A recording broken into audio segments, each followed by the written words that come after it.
Testigo del caso Villavicencio cuenta que Javier Jordán ofreció $300.000 para cambiar su testimonio y que Marcelo Lazo, otro de los involucrados, recibió $200.000 por la declaración que la semana pasada rindió en Estados Unidos ante la defensa de Jordán. Varios eventos de las fiestas de Quito están suspendidos porque el CERCOP observó errores en 48 contrataciones. Entre los actos que no serán está la serenata de la alcaldía al presidente de la República.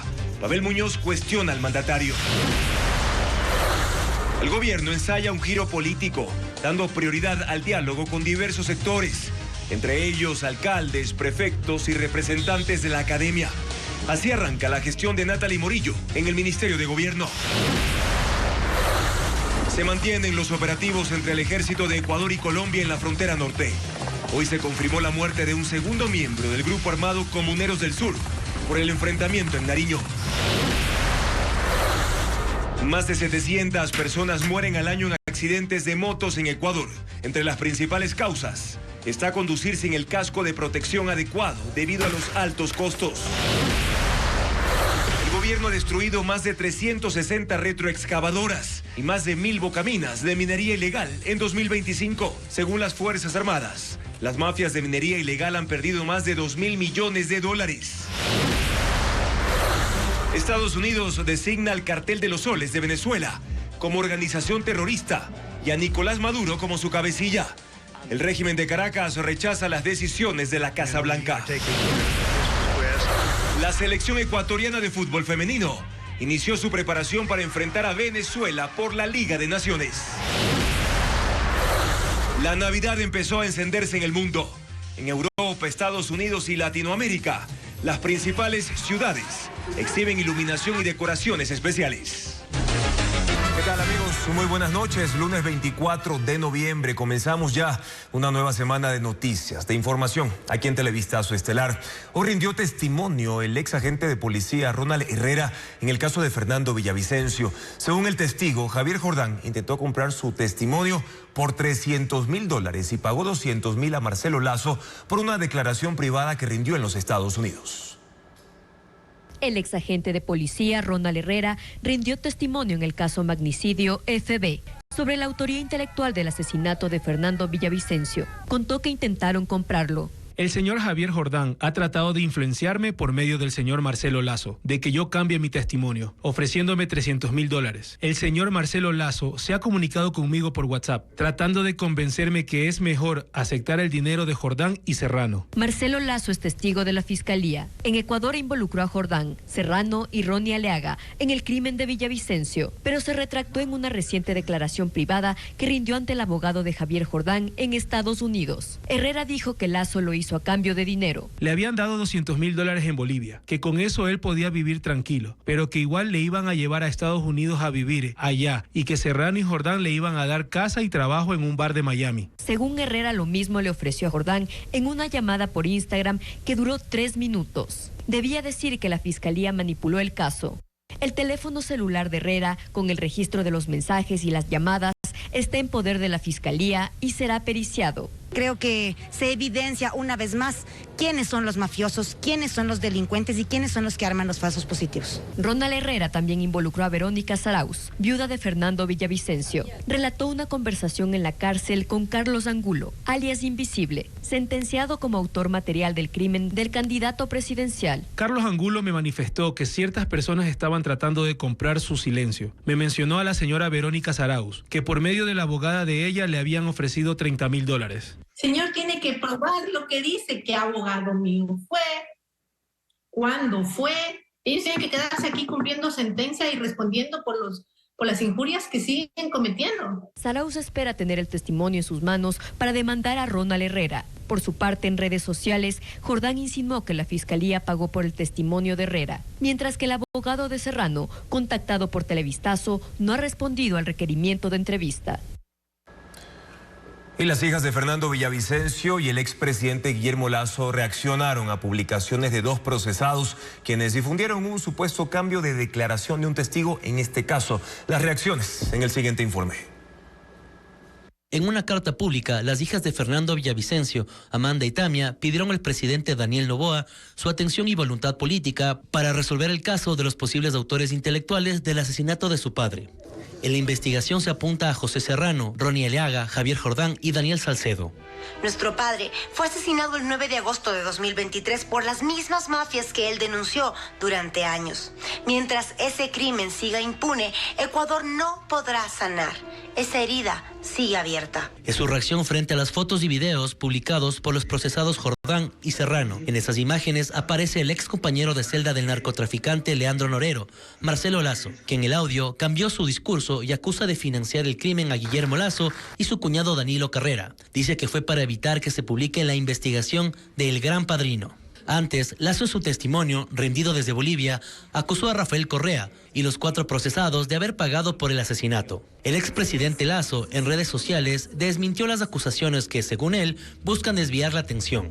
Aclaró que El Gran Padrino se publicó meses antes del asesinato de Villavicencio y que fue él quien pidió el apoyo de Estados Unidos y el FBI. No voy a dejar que me arrastren a las cloacas en las que se mueven cómodamente sujetos de esa ralea. Conmigo se equivocan.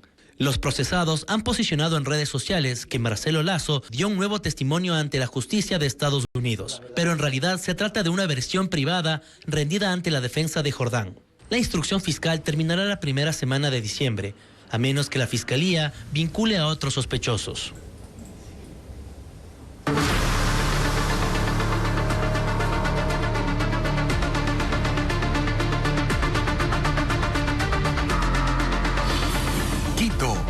Pugna por las fiestas. Nueva pugna entre el alcalde de la capital, Pavel Muñoz, y el gobierno nacional. Muñoz acusa al Ejecutivo de bloquear las fiestas de la ciudad debido a exigencias del Cercop y anuncia la suspensión de la serenata quiteña, entre otros eventos. Patricio Díaz informa que dentro del Consejo Municipal acusan al alcalde de buscar desairar al presidente de la República. El alcalde Pavel Muñoz dice que el gobierno no le permite realizar al menos 50 eventos de las fiestas de Quito. Llama a patrañas burocráticas a los requisitos que exige el Cercop para la contratación y en un evento público el fin de semana le puso matiz político al tema, relacionándolo con la consulta popular. Una vez juguemos 40 y no riamos del 4-0 que hace poco la ciudadanía le metió en esa consulta. Entre los eventos que se suspenden está la tradicional serenata quiteña que ofrece el municipio al presidente de la República.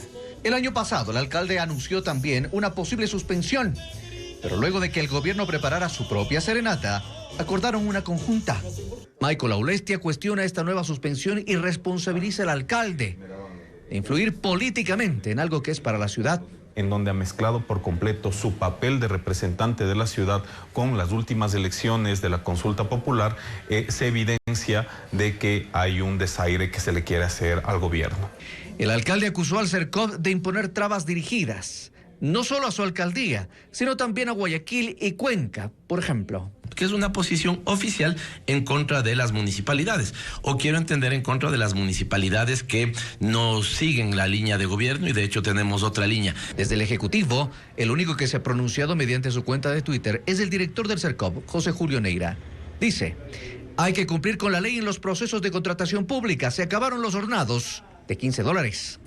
Son varios los concejales que acusan a Muñoz de falta de planificación. Por ejemplo, para estas actividades, la contratación recién se abrió a finales de octubre, a poco más de un mes de las fiestas.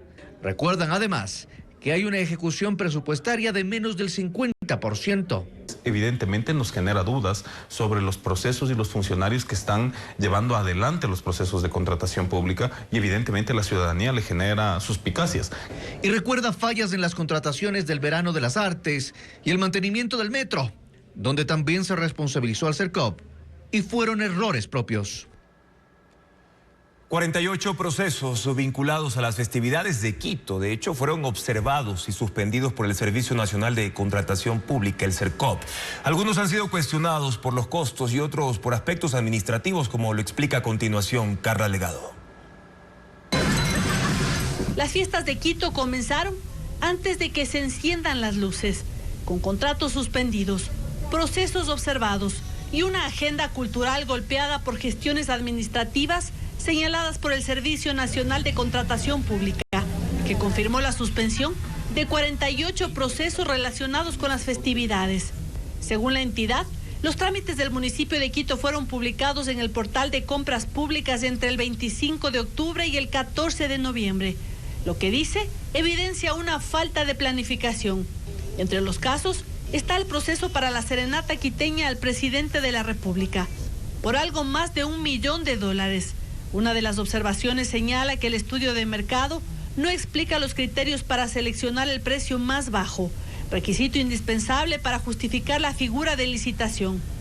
Otro proceso suspendido es el de las hileras de la Confraternidad Quiteña, que comprende 3 desfiles, en la Mariscal, la Tribuna del Sur y el Parque Bicentenario. En este caso, Sercop advirtió que el estudio de mercado no incluye firmas, lo que invalida el documento técnico. También fueron observados procesos por errores considerados previsibles, como el contrato para la organización, producción y presentación del componente artístico de la agenda cultural, cuya suspensión se dio porque no se indicó la fecha real en el que debía publicarse el proceso. A estas observaciones se suma el contrato que dio origen a las primeras alertas del Sercop, la adquisición de 4.800 platos de hornado, a $15 cada uno. El gasto total previsto era de $72.000, solo en alimentación. Tras críticas públicas, la administración del alcalde Pavel Muñoz declaró el proceso desierto. Estados Unidos oficializa la designación del Cártel de los Soles de Venezuela como organización terrorista extranjera y a Nicolás Maduro como su líder. El régimen venezolano lo rechaza y dice que es una vil mentira para tratar de justificar una incursión ilegal. Responsabiliza al secretario de Estado de Estados Unidos, Marco Rubio, y asegura que esta, como otras agresiones, están destinadas al fracaso. El régimen de Nicolás Maduro en Venezuela está una vez más bajo la mirada de Estados Unidos, que ha hecho oficial la designación del Cartel de los Soles como una organización terrorista extranjera. Es el grupo al que la administración Trump vincula con altos mandos del ejército y a Nicolás Maduro como su líder. La resolución firmada por el secretario de Estado Marco Rubio fue publicada este lunes en el Registro Federal estadounidense, convirtiéndose en un documento oficial que entra en vigencia de manera inmediata. Estados Unidos ha declarado a Venezuela como un narcoestado, no reconoce a Maduro como gobernante y señala que la designación actual del Cartel de los Soles es acorde con la ley que vincula a organizaciones extranjeras en actividades terroristas que amenazan la seguridad de los ciudadanos estadounidenses o la seguridad nacional de Estados Unidos, incluyendo los ámbitos de defensa, relaciones exteriores o intereses económicos. La reacción venezolana fue inmediata. La Cancillería de ese país publicó un comunicado en el que señala que se trata de una ridícula patraña del secretario del Departamento de Estado de los Estados Unidos de Norteamérica, Marco Rubio. Una infame y vil mentira para justificar una intervención ilegítima e ilegal contra Venezuela bajo el clásico formato estadounidense de cambio de régimen. Esto aumenta la presión sobre Nicolás Maduro, por quien mantiene la oferta de una recompensa de $50 millones, sumado a la presencia de una gigantesca flota naval en el Caribe, con unidades militares en aguas internacionales frente a la costa de Venezuela, para luchar contra el narcotráfico en la región. El Departamento de Estado de Estados Unidos ha designado a más de 20 grupos criminales como organizaciones terroristas extranjeras en lo que va de 2025. Entre ellos, varios cárteles del narcotráfico. Más detalles con Ileana Suárez. La administración de Donald Trump ha designado a más de 20 grupos criminales como organizaciones terroristas extranjeras en lo que va de 2025. Entre los señalados están cárteles de México, como el de Sinaloa, Jalisco Nueva Generación y la Nueva Familia Michoacana, el Tren de Aragua, de origen venezolano, pandillas centroamericanas como Mara Salvatrucha y Barrio 18, bandas de Ecuador como Los Choneros y Los Lobos, así como otras con orígenes en Medio Oriente, también en Europa. Y la más reciente en la lista, el Cártel de los Soles. Pero ¿cómo se designa a estas organizaciones como terroristas? ¿Y cuáles son las consecuencias? Según los criterios del Departamento de Estado, estos grupos deben ser organizaciones extranjeras que cometen hechos terroristas como secuestros, torturas, asesinatos, masacres y atentados, o tener la capacidad e intención de cometerlas y representar una amenaza para la seguridad de Estados Unidos. La designación la hace el secretario de Estado, previa consulta con el fiscal general y el secretario del Tesoro. Luego se notifica al Congreso y se publica en el Registro Federal. La medida permite imponer sanciones contra estos grupos, congelar activos bajo jurisdicción de Estados Unidos, prohibir su ingreso al país y perseguir judicialmente a cualquier persona o entidad que pertenezca a estas organizaciones o colabore con ellas. También activa mecanismos de aislamiento a nivel internacional, así como procesos de extradición e incluso, desde septiembre, una acción militar directa. Estos carteles y pandillas ahora son parte de un listado mundial de 80 organizaciones terroristas, entre las que ya figuraban el Estado Islámico, Al-Qaeda, la Guardia Revolucionaria Islámica de Irán y otras como el ELN y las disidencias de las FARC en Colombia. Continuamos con más información. En Ecuador, más de 700 personas fallecen cada año en siniestros por motocicletas y entre las razones que contribuyen a estas muertes está el hecho de conducir sin el casco de protección. Pese a ello, una cantidad alarmante de conductores sigue usando cascos no homologados que no les brindan la seguridad. Ocurre todos los días y no solo una vez. El promedio establece que diariamente en Ecuador se registran cerca de 20 accidentes de motocicletas y en el 10% de esos accidentes alguien muere.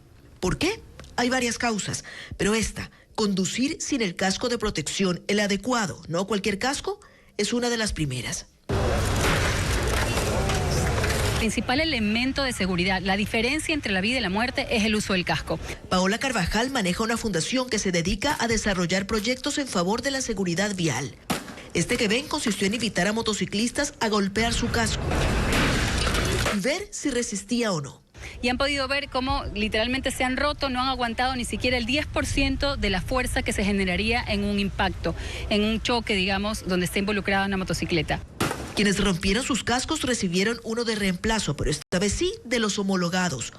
Todos estaban conscientes de que sus viejos cascos no los protegían, pero los usaban por una razón. Por el precio.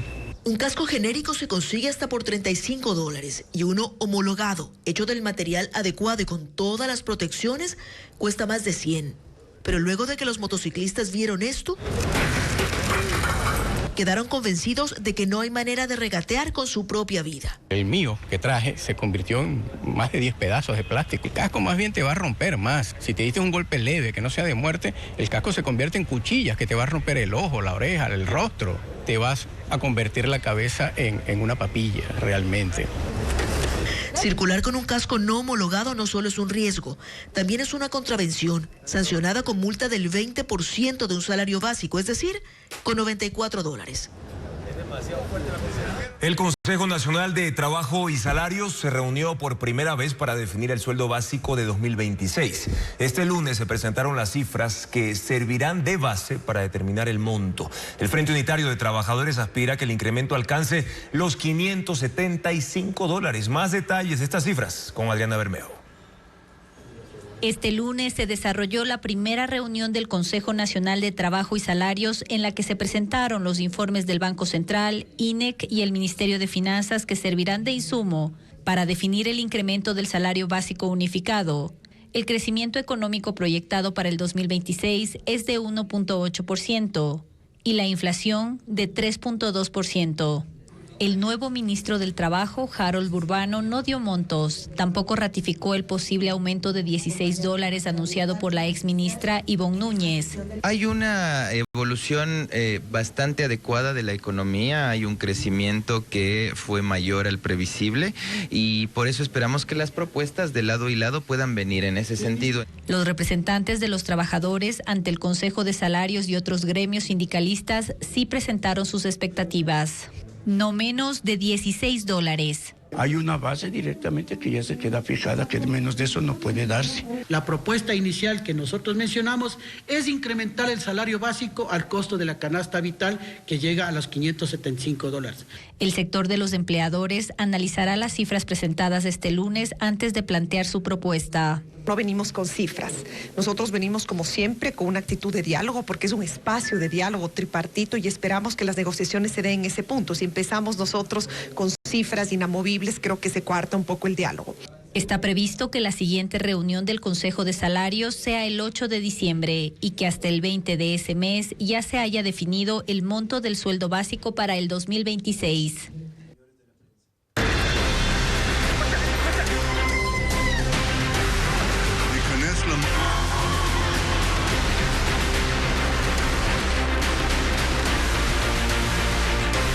Mundo. Una segunda ronda de discusiones sobre el plan de paz para Ucrania se realizó este lunes en Ginebra. El gobierno de Kiev teme verse obligado a perder territorio y con apoyo europeo busca que se introduzcan enmiendas al plan diseñado por Estados Unidos. Rusia considera en cambio que la contrapropuesta europea es poco constructiva. Son horas cruciales para la definición de un plan de paz para Ucrania.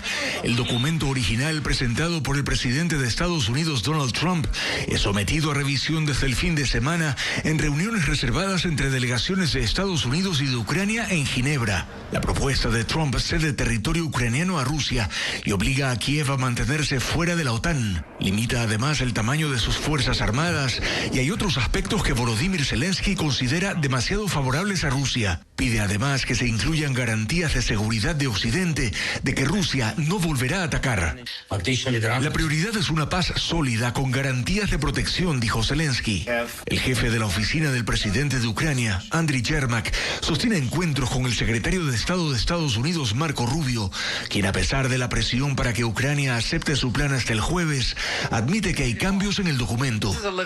Este es un texto en constante evolución, dijo Marco Rubio. Señaló que hay cambios cada día porque había asuntos relacionados con el rol de la Unión Europea o de la OTAN, que esos asuntos serán abordados por separado porque recién hoy se han reunido con asesores de seguridad nacional de varios países europeos. Son delegados de Alemania, Francia, Reino Unido, Italia y de la Comisión Europea, cuyos líderes están en cambio reunidos en la cumbre del G20 en Angola.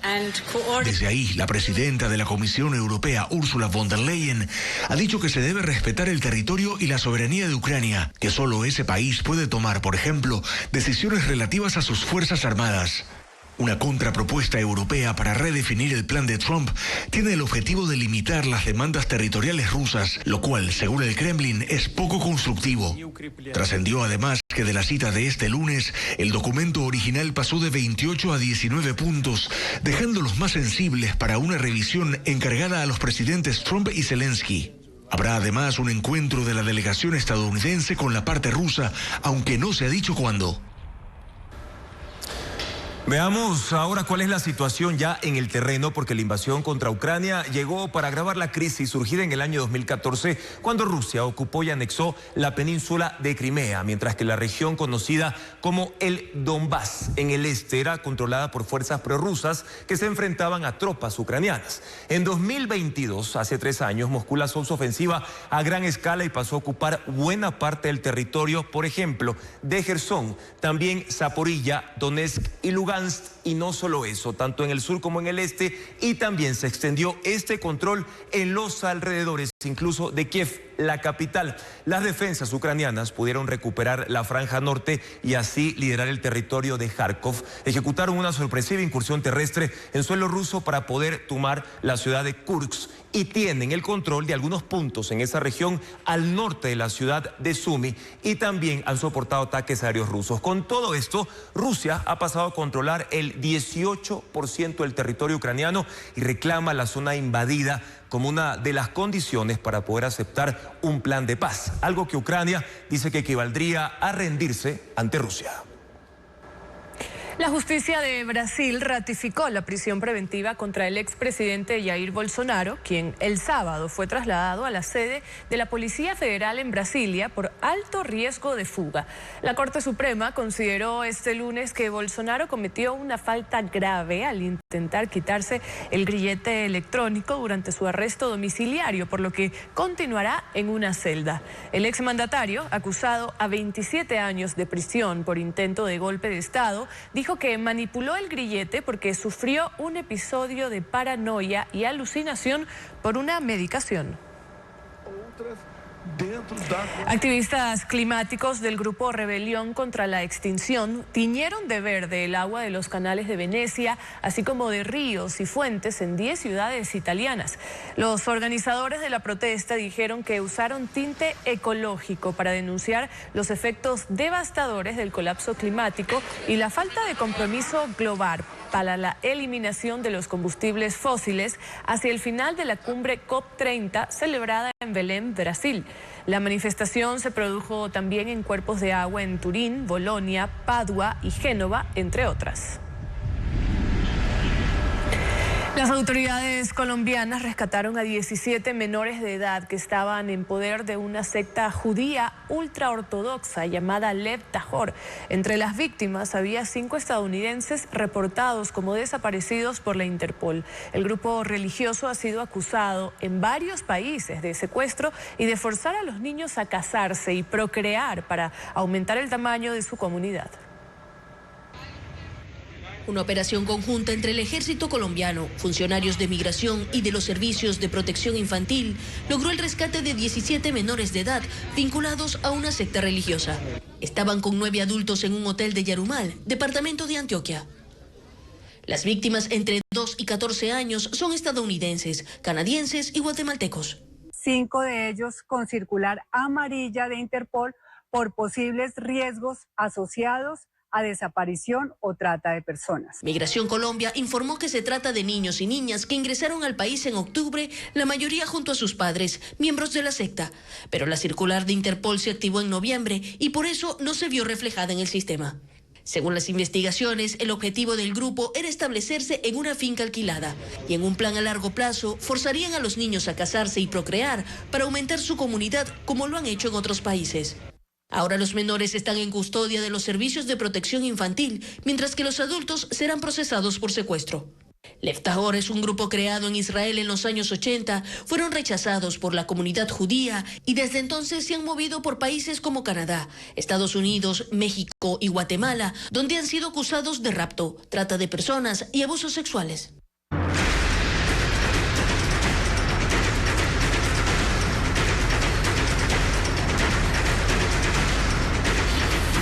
Machala, más días de terror.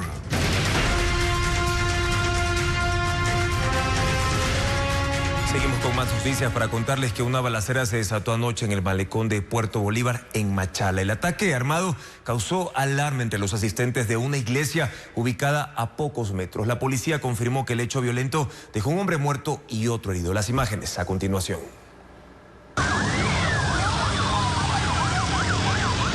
Una balacera en el malecón de Puerto Bolívar terminó con la misa que se desarrollaba en la iglesia Templo Faro.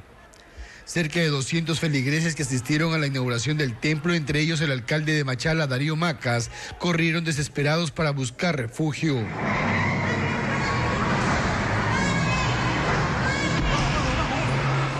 Unos se dirigieron hacia el altar para resguardarse, otros se lanzaron al piso y un tercer grupo se encerró en el vestidor. Afuera, unos 20 policías asignados a la seguridad del evento se enfrentaron a tiros con los atacantes. Más de 30 tiros. Según información policial, alrededor de las 8 de la noche, un grupo de personas que libaban en el malecón y a pocos metros de la iglesia fue sorprendido por al menos 20 hombres vestidos de negro y armados con fusiles que llegaron por el estero Guaylat a bordo de una lancha. En el ataque murió William Tigre, de 40 años, mientras que otro hombre resultó herido y fue llevado a una casa de salud. El jefe de la policía de El Oro, Pablo Fajardo, informó que el ataque sería por la disputa de territorio. Todo tipo de delitos pues que les permitan dinamizar su economía criminal, el microtráfico, narcotráfico, minería ilegal, varios delitos que les permita pues engordar su billetera de manera ilegal. Tras el tiroteo, 2 embarcaciones de la policía y 2 de la Armada con unos 80 uniformados recorrieron el estero en busca de los responsables. En el malecón, agentes de criminalística encontraron manchas de sangre y 3 motocicletas en las que presuntamente se movilizaban las víctimas. Según las autoridades, estas organizaciones también se disputan el dominio del mar. Conocemos que aproximadamente son como unos 23 muelles clandestinos que existieran en la parte posterior al malecón de aquí de Puerto Bolívar. El ataque armado ocurrió a tan solo 70 metros del comando de policía y de la capitanía de Puerto Bolívar. A lo largo de casi 300 metros del malecón quedaron esparcidos los restos de bala. Hasta el cierre de este informe no se registraban detenidos por este hecho. Y en Tungurahua, 6 personas resultaron heridas luego de que explotaron los fuegos pirotécnicos que llevaban en la parte posterior de una camioneta. Además, en Esmeraldas asesinan a otro agente penitenciario. Estefanía Arias con el resumen de estos y otros sucesos delictivos. 30 sacos de yute que contenían 599 paquetes de clorhidrato de cocaína fueron decomisados en Mompiche, Esmeraldas. El bloque de seguridad desarticuló un centro de acopio de droga. Además, hallaron armas y municiones. Según las autoridades, los cargamentos valorados en más de $32 millones en el mercado europeo eran enviados a Centroamérica mediante lanchas rápidas. En esa misma provincia también se registró un hecho de sangre, el asesinato a un guía penitenciario que se trasladaba en su vehículo por el sector Santas Vainas.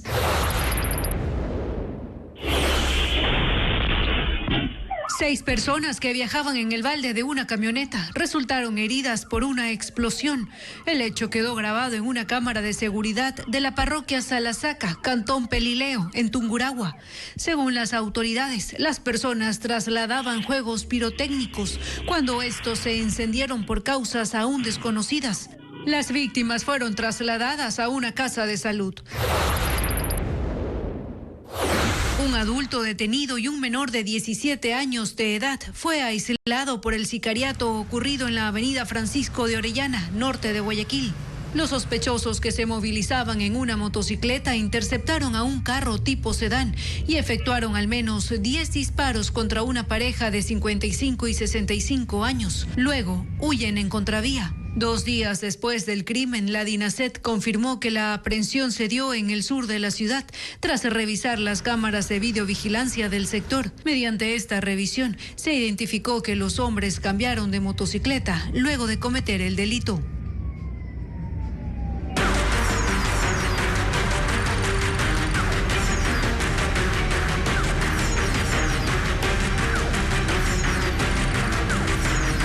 Cárceles, violencia y enfermedades.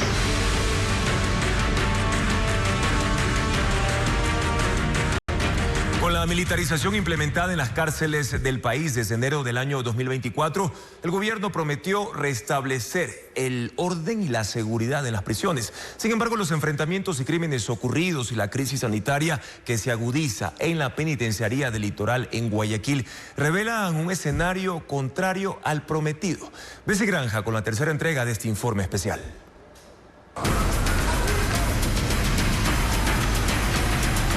En enero de 2024, el gobierno militarizó las cárceles tras la declaratoria del conflicto armado interno, con el objetivo de reducir la violencia y las muertes carcelarias. En julio de ese mismo año, el Comité contra la Tortura de Naciones Unidas advirtió al Estado ecuatoriano que si bien la militarización puede recuperar el control de manera momentánea, solo un cambio estructural con un enfoque en los derechos humanos puede resolver la crisis de forma sostenible. Tras 18 meses de gestión, el gobierno retiró a las Fuerzas Armadas del control interno de 30 prisiones. Los efectivos se replegaron a resguardo perimetral, manteniéndose hasta la fecha en 5 cárceles de alta conflictividad: Esmeraldas, El Rodeo en Manabí, Penitenciaría del Litoral, Cárcel La Roca y Regional Guayas. Bacter Bravo, exsecretario de Seguridad Pública, cuestiona por qué luego de todo este tiempo el gobierno no le exige al Servicio de Atención a Personas Privadas de la Libertad SNAI que cumpla con sus tareas. 2 años ya es tiempo suficiente como para haber hecho una reingeniería del sistema del SNAI. Hay que tener un plan que se llama el Plan de Seguridad Integral, en donde ubiquemos cuáles son las instituciones que nos están defendiendo del crimen organizado. Según cifras del SNAI, las muertes en las prisiones o bajo custodia pasaron de 321 en 2024 a 760 en 2025, es decir, un alza del 137%. Para los organismos de derechos humanos, la crisis sanitaria se agravó en las prisiones, al asignarle a Fuerzas Armadas funciones como la entrega de alimentación y el control en el acceso a servicios médicos, desplazando a personal civil y técnico del Ministerio de Salud y del SNAI. ¿Qué es lo que está pasando? Generando muertes donde no hay ayuda realmente del Estado que diga que garantice la buena alimentación, la falta de higiene, no tienen vestimentas, no tienen colchones adecuados. Tras una visita autorizada por un juez de garantías penitenciarias, la Defensoría del Pueblo recogió en un informe que las personas privadas de la libertad reportaron que continúan ingresando, en ese entonces, militares a las celdas, quienes cometen tratos crueles, inhumanos y degradantes, y en algunos casos, actos de tortura. Hemos involucrado a Fuerzas Armadas en las dinámicas de corrupción y eso es grave porque ahora tengo una nueva institución pública insertada en la dinámica criminal que permite el ingreso de drogas y de armas. Según estadísticas recopiladas por ecuavisa.com, entre 2024 y 2025, 66 elementos de las Fuerzas Armadas han sido procesados por delitos como el ingreso de objetos prohibidos y la fuga de reclusos. Se confirma una segunda baja de un integrante del grupo armado Comuneros del Sur. Este guerrillero muere producto del combate con el ejército de Colombia en la frontera sur de Nariño, límite con Carchi, en Ecuador. Se conoce que las operaciones espejo entre el ejército de los dos países continúan en la frontera. Mandos del Ejército de Colombia confirmaron una segunda muerte como resultado del combate de este fin de semana contra el grupo armado Comuneros del Sur, en la vereda Tiuquer, municipio de Cumbal, en Nariño, a pocos kilómetros de la frontera con Ecuador, al noroccidente de Carchi. El enfrentamiento, que se extendió por más de 2 horas, dejó inicialmente un integrante muerto, pero un segundo miembro falleció en el Hospital Civil de Ipiales. Otros 3 heridos del mismo frente recibieron primeros auxilios en la zona por parte de los enfermeros de combate, siguiendo los lineamientos del derecho internacional humanitario. En un reporte actualizado este lunes, el ejército colombiano confirmó que durante la operación del fin de semana también se decomisaron granadas y un dron, que se suman a las armas de uso militar y brazaletes hallados y que identifican a los grupos Autodefensas Unidas de Nariño y Comuneros del Sur. Estas estructuras, señaló Alex González, secretario de Paz, Convivencia y Seguridad de la Gobernación de Nariño, no participan en ninguna mesa de negociación. En el departamento de Nariño, si bien se vienen adelantando 2 procesos de paz, con ningún grupo hasta hoy se ha firmado un acuerdo de cese bilateral el fuego, es decir, el ejército en el departamento de Nariño combate a todos los grupos armados no estatales, a todos los grupos ilegales. Del lado ecuatoriano, se conoce que las tropas del Batallón Mayor Galo Molina y de la Brigada 31 Andes continúan desplegadas en varios puntos, entre ellos el Gualtal, en el Cantón Espejo, donde se detectó la presencia de un grupo armado con brazaletes similares a los incautados por el Ejército de Colombia en la operación. También se mantiene la vigilancia en las comunidades fronterizas de Maldonado, Chilmabajo y Puente Palo, al noroccidente del Cantón Tulcán. Una semana después de la derrota electoral, el gobierno del presidente Daniel Noboa busca reivindicarse, dando prioridad al diálogo con todos los sectores, entre ellos alcaldes, prefectos y representantes de la academia. Incluso buscará tener más presencia en todo el territorio nacional para escuchar las necesidades de los ciudadanos. Diego Cuenca nos amplia la información. El presidente Daniel Noboa se ausentó por una semana luego de la derrota tras la consulta popular y referéndum, pero ese domingo reapareció. Lo hizo únicamente por redes sociales, donde escribió: así es como recibimos el país en noviembre de 2023 y cómo hemos logrado que esté hoy. Este es un gobierno, un presidente que no descansará hasta que en el país haya justicia y dignidad para todos los ecuatorianos. Adjunto a ese mensaje, publicó un gráfico con 11 indicadores económicos que, según Noboa, demuestran los resultados de su gestión, como la reducción de la pobreza y el incremento del empleo. No mencionó los resultados en materia de seguridad, como las muertes violentas, que a escala nacional ya superan las 7.400 en lo que va del año. Ese contenido se difunde a propósito de la conmemoración de 2 años de su gobierno y en medio de la crisis política y movimientos dentro de su gabinete ministerial. Y en ese proceso de refrescar la imagen política e institucional del gobierno, Televistazo conoció que el presidente de la República y su plantilla de autoridades buscará dejar a un lado las narrativas o discursos políticos para empezar a tener mayor presencia en territorio. Eso implicará más acercamiento con la gente. La misión estará liderada por la nueva ministra de Gobierno, Natalie Morillo, quien empezará a realizar mesas de diálogo con todos los sectores. El presidente Noboa aún no aparece en eventos públicos luego de los cambios de autoridades. La presidencia de la República aún no tiene vocero oficial. Tras la salida de Carolina Jaramillo, ese vacío ha dado espacio al silencio estatal. Un ejemplo, todavía no se explican las razones ni el resultado del viaje de Noboa a los Estados Unidos entre el 18 y el 20 de noviembre, justo después de su derrota en las urnas. Seguimos trabajando.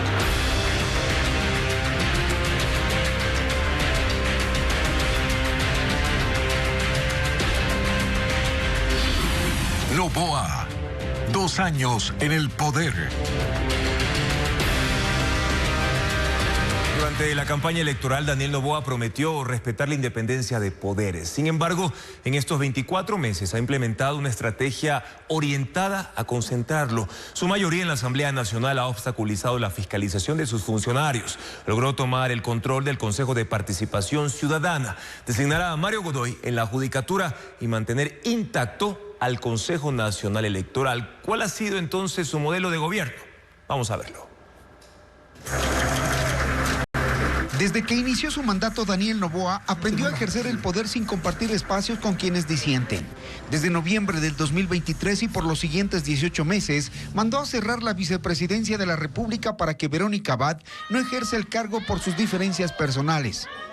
Llegó a nombrar vicepresidentas por decreto. Con nuevo binomio pasó a segunda vuelta y además logró 66 curules en la Asamblea. Pero eso no alcanzaba para tomar el control del legislativo. ADN alineó a los independientes y rompió el bloque de Pachacuti. Esta fotografía del entonces ministro de la Gasca con 7 representantes del brazo político de la CONAIE arrastró polémica. Al final, 6 de los 9 asambleístas Pachacuti pasaron a ser parte de la aplanadora legislativa, que sumó 77 votos. Cómoda mayoría para las polémicas leyes que vendrían después. Un gobierno que está demasiado cómodo y que captura las instituciones es un gobierno que ya no tiene que responder por los dineros públicos o por el bienestar de todos, sino por el de la gente que lo sostiene. La Corte Constitucional, que echó abajo los simbólicos cuerpos legales del poder, se convirtió en el blanco de una nueva pugna.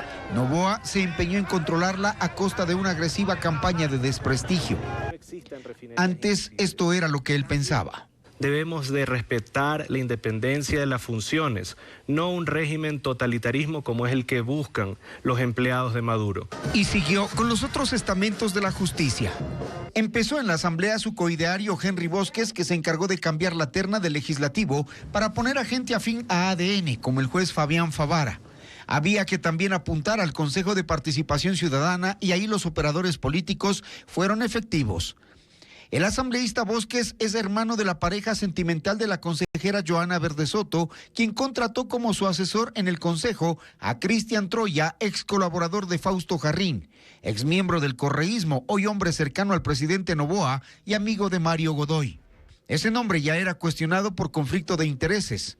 El equipo técnico salvó a los principales de las ternas de la Corte y la Asamblea de las impugnaciones ciudadanas que buscaban evitar la toma de la justicia. El Ejecutivo esperó 6 meses para enviar su terna. Estratégicamente puso a su entonces ministra de Trabajo, Ivonne Núñez, el exdirector del Servicio de Rentas Internas, Damián Larco, y a María Gabriela Vinuesa.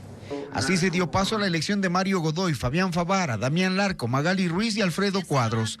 Noboa aprendió cómo se hace vida política en el país y aprendió bien y corrigió muchas cosas. En el Ecuador tú necesitas hacer vida política, desafortunadamente, no solo desde los espacios políticos como la Asamblea Nacional o el Ejecutivo, sino desde la justicia. El Ejecutivo en menos de 2 años logró enfilar al Legislativo, la función judicial y participación ciudadana, próxima a elegir fiscal. Y el gran reto de este gobierno en la transición va a ser cómo logras no solo no interferir, sino que la narrativa y la ciudadanía lo escuche y lo entienda, la importancia de mantener los 3 poderes del Estado separados. El Consorcio de Consejos Provinciales y la Asociación de Municipalidades, que incomodaban por las deudas del gobierno, con sus nuevas administraciones el resultado es el silencio de los reclamos. Y mañana en Televistazo vamos a revisar la gestión económica del presidente Daniel Noboa a 2 años de asumir el poder, el estado de las finanzas públicas que recibió, las polémicas decisiones que han acompañado a su gestión y los resultados que éstas han generado. Este martes aquí en su informativo, amigos, Televistazo. Y la proforma presupuestaria 2026 deberá ser tratada esta semana por la Asamblea Nacional. Una de las principales preocupaciones es la necesidad de financiamiento que tendrá el país el próximo año, la cual podría alcanzar los 20.000 millones de dólares si se suman todas las obligaciones pendientes. Patricio Díaz con más detalles de estas cifras. Si bien el informe de la proforma presupuestaria habla de necesidad de financiamiento por algo más de 16.000 millones de dólares, el analista José Hidalgo de Cordes explica que la cifra es mayor y se establece en el Plan Financiero del Tesoro Nacional. Ahí se determina que se necesitarán 20.000 millones de dólares si se suman otros rubros que también son obligaciones que el gobierno debe cumplir. De atrasos que se quieren pagar de años anteriores y también de convenios de liquidez, es decir, los préstamos de liquidez que hacen algunas empresas públicas del presupuesto del Estado. Los 20.300 millones de dólares en necesidades de financiamiento corresponden a 5.400 millones de dólares para cubrir el déficit fiscal, 4.400 para el pago de amortizaciones de deuda interna, específicamente bonos, 4.100 para el pago de deuda externa y 6.200 para responder, entre otros, a cuentas por pagar de años anteriores, además de saldos pendientes. En cuanto al pago de amortizaciones de deuda, la presidenta de la Comisión Legislativa que analiza la proforma dice que no se pueden eludir. El gobierno necesita, para cumplir con la proforma presupuestaria, financiamiento externo también, y para ello necesita cumplir sus obligaciones. El gobierno plantea en la proforma que cubrirá estas necesidades principalmente con financiamiento interno y con deuda externa. En lo interno será con bonos al sector privado y al IES en especial. En lo externo espera el respaldo de organismos multilaterales por algo más de 3.400 millones de dólares. Pero el país está en el límite de la capacidad de crédito en esas instituciones. Lo que debería hacer el gobierno es tomar nuevas medidas de consolidación fiscal para que el déficit sea menor. Entonces, por un lado, eso reduce las necesidades y por otro lado, para que el riesgo país sea más bajo y los mercados internacionales vean con más confianza al Ecuador y por lo tanto el interés que debamos pagar no sea tan elevado. La proforma será analizada por el Pleno de la Asamblea esta semana. El oficialismo propone su aprobación y si bien el legislativo no puede cambiar nada, la oposición espera que la proforma sea observada y devuelta al Ejecutivo. Y este lunes en la audiencia de juzgamiento por el caso Malvinas, la Fiscalía expuso conversaciones de WhatsApp donde, según la tesis de la autoridad, los 17 militares procesados habrían acordado una línea común de defensa tras la desaparición forzada de los niños Josué, Ismael, Nehemías y Steven, ocurrida el 8 de diciembre del año pasado. Bessie Granja con el seguimiento de este caso. Durante el juicio por la desaparición forzada de los 4 niños de las Malvinas, la Fiscalía General del Estado presentó el peritaje de los teléfonos incautados a los militares tras un allanamiento en la base aérea de Taura el pasado 23 de diciembre. 7 celulares estaban bloqueados y se logró extraer información de 2, aseguró el perito. Las conversaciones, que incluyen audios, videos y mensajes de texto, muestran, según la tesis fiscal, intentos de coordinar versiones que compartieron en un grupo de WhatsApp llamado Asesoría Jurídica Militar. El chat incluía a 19 personas. Los militares escribieron: "Toca ponernos de acuerdo antes de dar versiones". Otro de los participantes también organizó una videollamada por Zoom con un abogado penalista. En otro chat señalan: "Ya hablemos para hacer ese escrito y rendir la versión la otra semana. 4.000 por cabeza cobra". El subteniente, quien lideró el operativo el día en que desaparecieron Ismael, Josué, Nehemías y Steven, también escribió: "Tengo 2 hipótesis. Una, ustedes los dejaron y los que operan el GDO de este sector aprovecharon el regalo y los secuestraron. 2, ustedes los dejaron y ahí se hicieron autosecuestro. Pero muertos no están. Conforme avanza la investigación, las conversaciones mostradas por la Fiscalía reflejan tensiones entre los uniformados y este subteniente. Aquí nadie está vendiendo a nadie, es lo último que digo, solo que no lo tomen a la deportiva. Nadie en los informes puso que usted disparó, solo sea consciente que el personal no está tratando de culparlo, solo decimos lo que pasó. El juicio por el caso Malvinas continuará este martes.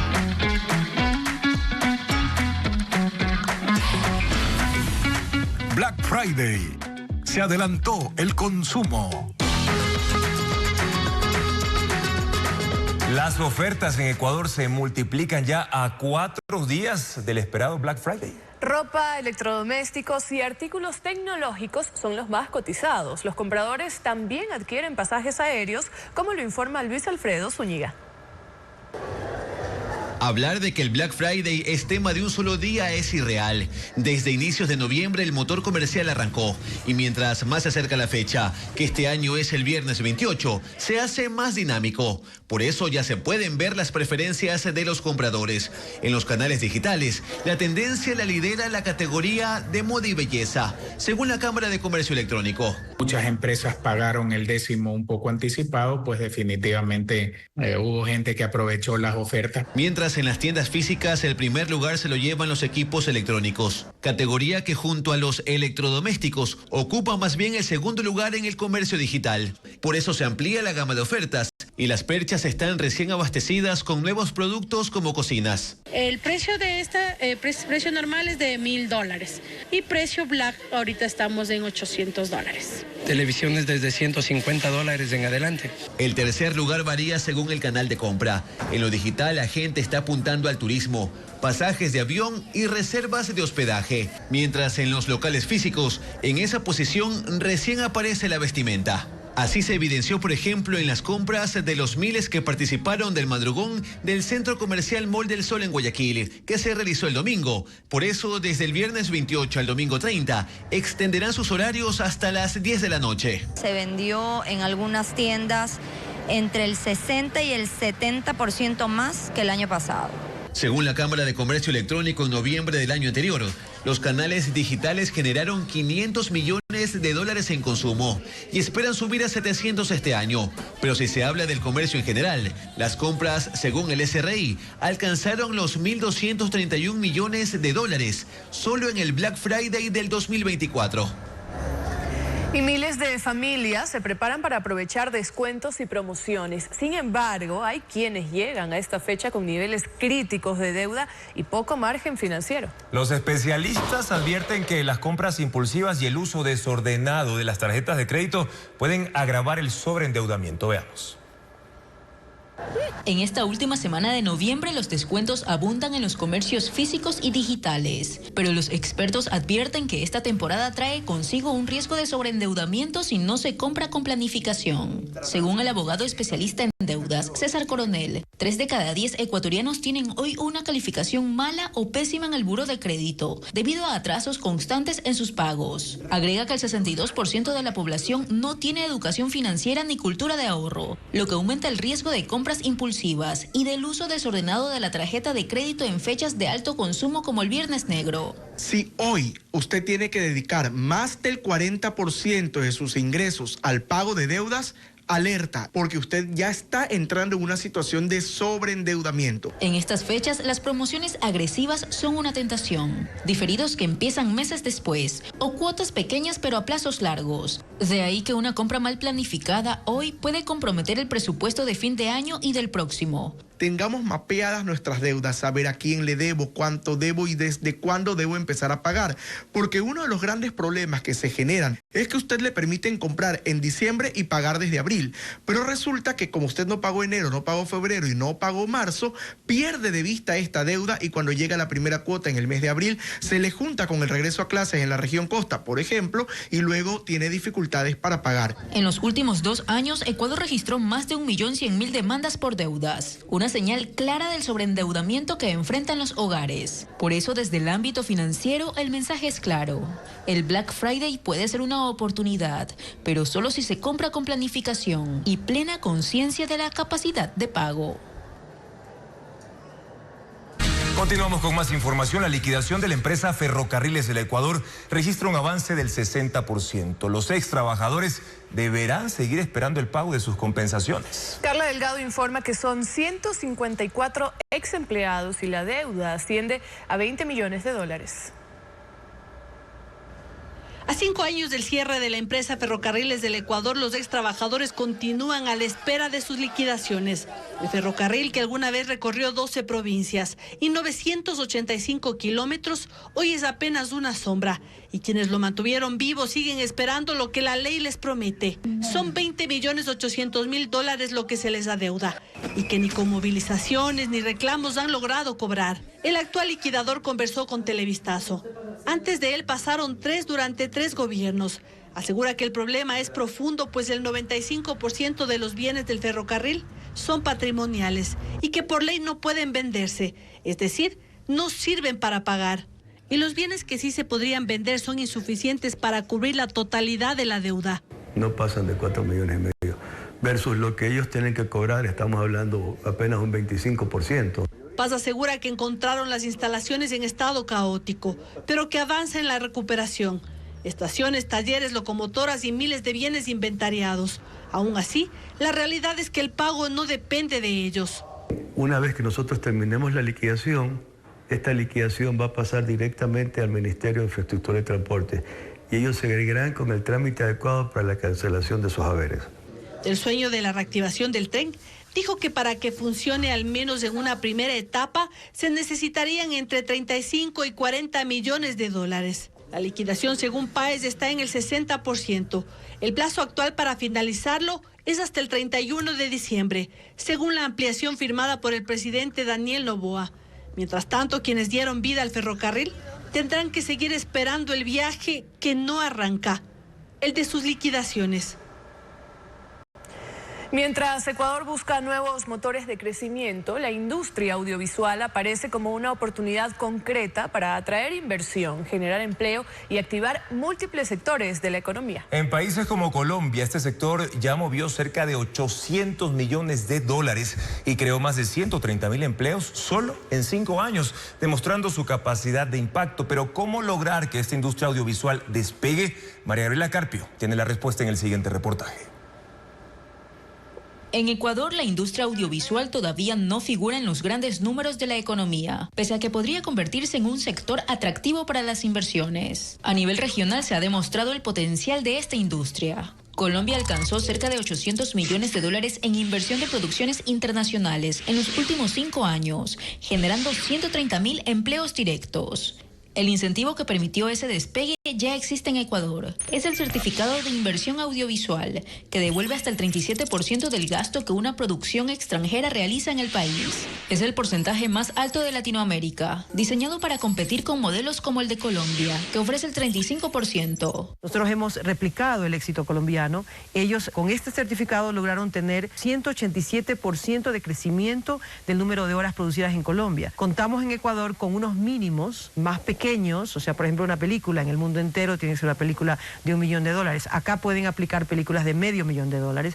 Una producción internacional no solo trae inversión directa, mueve hotelería, transporte, logística, equipos, tecnología y turismo. Por eso su impacto se mide en efectos multiplicadores. Por cada dólar que se reciba de inversión extranjera en materia de producciones audiovisuales, pueda generarse un 1.76 a nivel de la economía. Deja empleo a la gente y luego genera un producto que además puede ser visualizada a nivel mundial. Para este 2025, el Estado destinó un fondo de 12 millones de dólares para financiar los certificados de inversión audiovisual para las distintas productoras. Si Ecuador consolida este modelo, podría competir en un mercado donde los contenidos en español sumaron cerca de 7.000 millones de dólares en plataformas de streaming durante los últimos 6 años. El reto ahora es ejecutar las primeras producciones bajo este esquema. Parte de esa discusión se realizará este jueves 27 de noviembre en Guayaquil, durante el foro Guaya Series, organizado por Ecuastudios en alianza con Guayafest, donde expertos internacionales analizarán oportunidades y financiamiento en la industria audiovisual. Y millones de personas de todo el mundo comienzan los preparativos navideños. Hoy presentamos un recorrido por las principales tradiciones de varias ciudades de Europa y América. La Navidad empieza a encenderse en el mundo. En Madrid, más de 90.000 personas disfrutaron de un show de luces, mapping y fuegos artificiales en la Plaza de Cibeles. La capital española fue adornada con más de 13 millones de luces LED. Y en Barcelona, el espíritu navideño llegó a Badalona. Un árbol metálico de 43 metros de alto con 100.000 luces LED alumbran a la ciudad. Es el más alto de España por tercer año consecutivo. En Alemania, el Jardín y Museo Botánico de Berlín alumbró sus rincones. Más de 3.000 luces de colores y sonidos navideños son usados todas las noches para decorar 2 kilómetros de un recorrido impresionante para las fiestas de diciembre. En Lisboa se dio la bienvenida a la temporada navideña con la ceremonia de encendido del árbol en la plaza de comercio de la capital portuguesa. La multitud corrió la cuenta regresiva para ver las luces de un árbol de 30 metros de altura. Al otro lado del mundo, en Washington, en un carruaje, llegó a la Casa Blanca el árbol que fue elegido para adornar su fachada. La primera dama, Melania Trump, saludó a los encargados antes de posar frente a las cámaras. También un abeto rojo de 16 metros arribó escoltado al Capitolio. El árbol nombrado Silver Bell será iluminado con más de 6.000 LEDs y tendrá otros 5.000 adornos artesanales. Y en Sudamérica, Pereira, en el eje cafetero de Colombia, iglesias, parques, avenidas y fuentes fueron decorados en el centro de la ciudad. Todos los fines de semana hasta enero habrá eventos gratuitos por 8 avenidas con música, comida tradicional, biomapping y la iluminación más extensa que se ha instalado en la ciudad. Gracias amigos por su sintonía. Mañana en Contacto Directo, Amanda Villavicencio, hija de Fernando Villavicencio, para exponer el estado del caso por el asesinato del ex candidato presidencial y el llamado de la familia en busca de justicia. Además, el ex asambleísta Jorge Peñafiel para analizar la agenda legislativa en los 2 años del gobierno del presidente Daniel Noboa. ¿Qué debe cambiar? Amigos, la información continúa en ecuavisa.com y todas nuestras emisiones en Ecuavisa Play. Buenas noches.